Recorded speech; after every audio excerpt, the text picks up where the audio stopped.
Kevin Samuels' trip to Miami was a huge fail in my opinion. Right now, it seems like he's begging and pleading with black women to choose black men, and he's sounding pathetic and pitiful. So he brought in black women who are beautiful, fit, independent, and would probably consider themselves in the top 10% of black women. But Kevin is trying to convince them that they should be open to a relationship with an average black man. But they're going to let him know that that's not what they're looking for, that's not what they want, that's not what they need. But the bottom line is, here's the ugly reality. You need us. Whether you want to admit it or not, you need us. Because what I hear more often than women today with women is, I can't be around a man, the structure, it's like, if you listen to most women, you're the freest you've ever been, but you sound like you're the most depressed. You can do whatever the hell you want to. The world is free. You can walk down the street and feel relatively safe. But you got to understand that you want the children. You said 2 kids. If you want to have an upper class kid, let me give you these numbers. Middle class children, to raise a child from 0 to adulthood is $284,000 a year per child. So you want $500,000 to $350,000 worth of kids. That's 3 kids. The kids you're talking about having $500,000 each. So you want $1 million worth of kids. 2 kids is $1 million. Then you're talking about multiple residences. Where's all this money gonna come from? That's all I'm ultimately saying for everybody. Where is this money going to come from? Or would it be better to learn how to get the fuck along with one another like everybody else has done for the last 10,000 years? Because you can't have it all. I can't have it all. You can't. Nobody can. Unless you are rich, unless you are going to be making big money, you cannot have living apart together. There's a term. Where's the money gonna come from? Kevin Samuels is very good at throwing out numbers as if they're facts, but he never says where he gets his information. Most families who raise upstanding children who go to college and become productive citizens, don't raise them on $1 million each.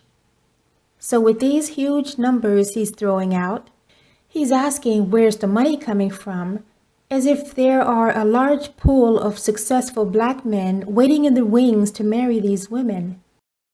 When the fact is, even if these numbers are correct, the money won't be coming from an average black man. I'm okay with marriage. Marriage isn't the problem. You guys are all under 30.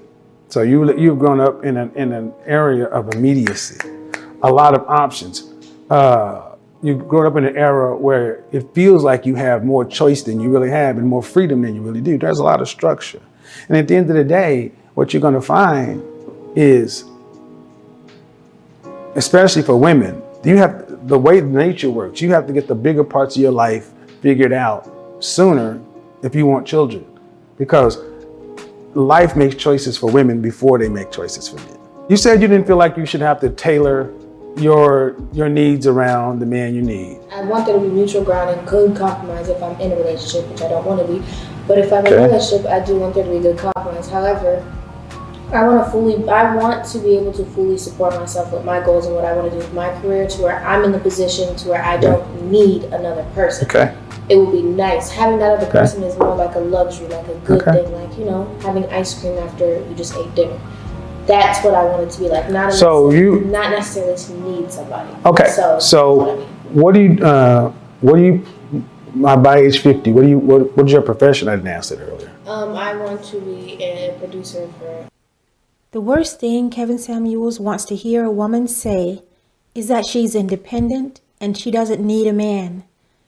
So because this woman said exactly that, of course he has to break her down.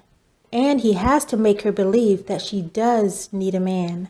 She says that she's in the field of anime and she wants to be a producer, and she's striving for a net worth of around $80 million.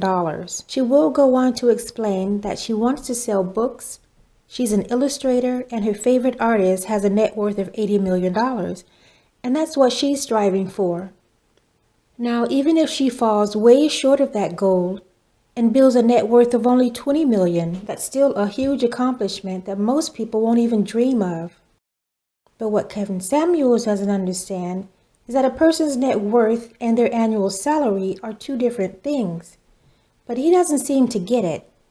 So of course he has to try to knock her off her pedestal and knock her dreams down to average. Anime and cartoons. Like One Punch. Dragon Ball Z, Yeah. One Punch, I want to be Yu-Gi-Oh. producing my own books Okay. and my own anime, but I illustrate, so I want Okay. animation. Yeah. At the height of your career, what do you anticipate you'll be earning annually? The height of my career and what I can do. What do you anticipate? Annually? Not probability, not probability, not possibility, probability. Okay, I don't know about annually, but I know what I can say. I know that I'm anticipating my net worth to be at least $80 million. 80 million. Yeah. My favorite 80 million. my favorite artist for manga and anime, Rumiko Takahashi, she's worth $80 million, and that's my goal. Okay. So 80 million. that's what I thrive for. Uh-huh. And what is the average? The average, like anime, Uh-huh. 30 million or more.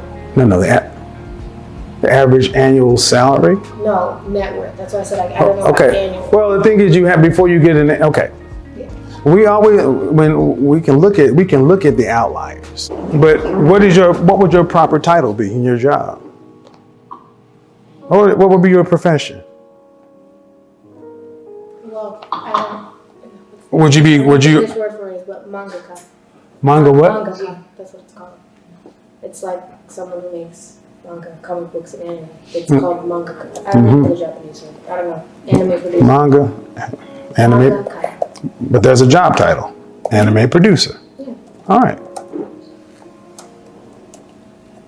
So we can always point to Jeff Bezos and everybody else like that. Top earner, the average is 58,987. It's the average for a manga, for anime producer salary. It's the average. The 75th percentile is 61,000. The lower 25% is 36,000. Top earners, you're talking about a top 10% is 100,000. Big gap from 80 million net. That's ridiculously, infinitesimally small. It happens, but just like Jeff Bezos, Mark Zuckerberg, and all these people, what is the average? Because that's the only thing you can really plan on. Because I don't want to get into your personal, but is anybody here earning over 6 figures annually? Okay. So the likelihood of going from here to high 8 figures is negligible. It's possible, but it's also possible to get rich by hitting the lottery and Powerball. And for you, in your particular case, not wanting to need anybody, it's going to become a matter of ultimate necessity.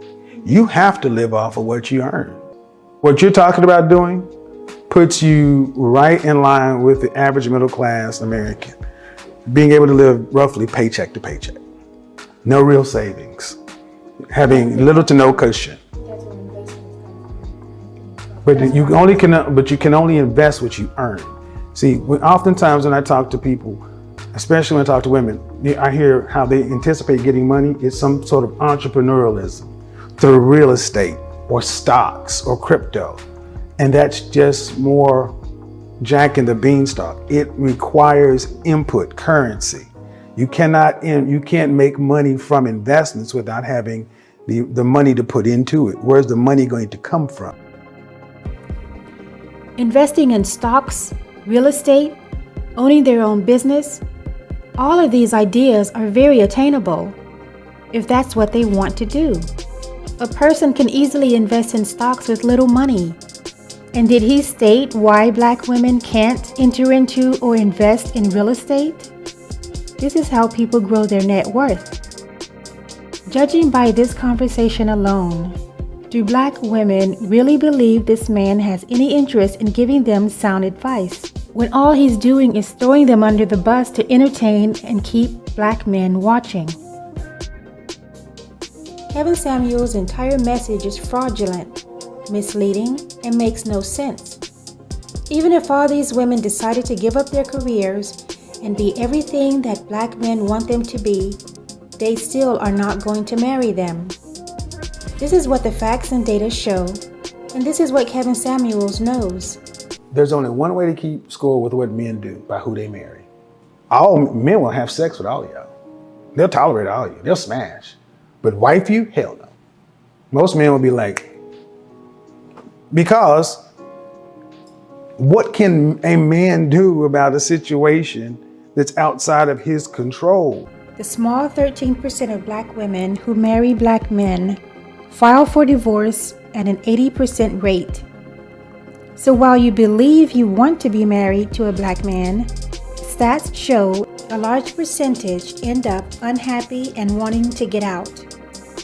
So where Kevin Samuels may be a good salesman, a snake oil salesman will sell you something that ends up being something else entirely.